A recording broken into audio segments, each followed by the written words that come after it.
ছুটির দিনে আপনাদের ভাইয়ের বাজারে যেতেই হবে, মাছ কিনতে হবে। এটা তার রেগুলার কাজ। যেদিন ছুটি থাকবে সেদিন মাছ বাজারে না গেলে তার ভালো লাগে না। আজকে ছুটি, তাই মাছ নিয়ে আসতে হবে। আমি যে কী রান্না করবো না করবো সেটা না, কিন্তু মাছ নিয়ে আসতেই হবে। এই যে দেশি মাছগুলো পাইছে নিয়ে আসছে, পুঁটি মাছ, ছোটো মাছ, দেশি রুই মাছ কেটে নিয়ে আসছে, কই মাছ নিয়ে আসছে। মাথা ফেলে শুধু ছাড়াতে হবে, আর নাড়ি ভুড়ি বের করতে হবে, আর ধুতে হবে খুব ভালো করে। তো এই তো অবস্থা, এই মাছগুলো এখন সাইজ করতে হবে, এই তো আমার কাজ। তো কেমন আছেন সবাই? আসসালামু আলাইকুম।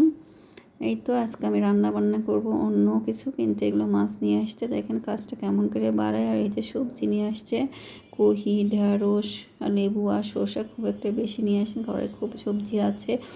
যেহেতু আজকে সবজি রান্না করব না, এই যে মুরগিটা উঠে দিচ্ছি, মুরগি আলু দিয়ে রান্না করব। আর এদিকে বেগুন ভাজি করব, আর ইলিশ মাছ রান্না করব। এই তো আজকে রান্না বান্না। আজকে একটু ছেলে মেয়ে নাই, করতে ইচ্ছা করে না, ভালোও লাগে না, তারপরে খেতে হয়, করতে হয়। এই জন্য আজকে একটু এগুলো রান্না করলাম অল্প কিছু। আর পোলাও উঠে দিছি, পোলাওটা রাইস কুকারে, চালটা গ্যাসের চুলায় ভেজে রাইস কুকারে পোলাওটা উঠে দিয়েছি গরম পানি দিয়ে। আর এই তো ইলিশ মাছ পেঁয়াজি করে নিচ্ছি, আর মুরগির মাংস পানি দিয়ে দিছি, আলু দিয়ে পাতলা ঝোল করব, আর বেগুন ভাজা। আর এই তো আজকে রান্না বান্নার, মাছগুলো আস্তে আস্তে কেটে নেব আর সাইজ করে নেব।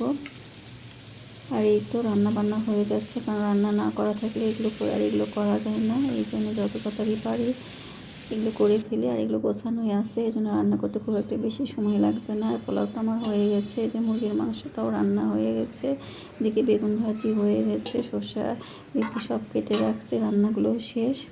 মাছগুলো সাইজ করে ফ্রিজে রেখে দিচ্ছি। আর এই তো আজকে ঘোরাঘুরি একটু দেখে আপনাদেরকে, গোলাপ বাগানের খুব সুন্দর, চোখ জুড়ে যায়। তো দেখেন, প্রকৃতির মাঝে গেলে মনটা এমনি ভালো হয়, যতই কাজ টাজ থাকুক, কিন্তু ঘোরাঘুরি করতে ভালোই লাগে। আর এই বাসা থেকে যতক্ষণ না বের হওয়া যায় ততক্ষণ ভালো লাগে না।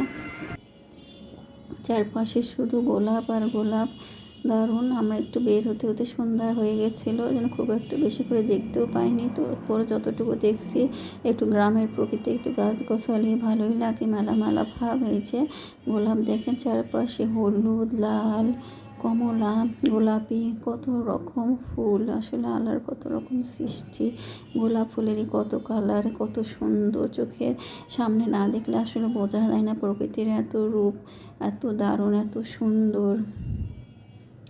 চারপাশটা দেখেন কত সুন্দর, চারপাশে শুধু গোলাপ গোলাপ। আমার ছবিটা এত আসতেছে না, সন্ধ্যা হয়ে গেছিলো এই জন্য। তারপরে যতটুকু পারি আপনাদের জন্য ভিডিও করে রাখলাম। এই তো, ভালো থাকবেন, আল্লাহ হাফেজ।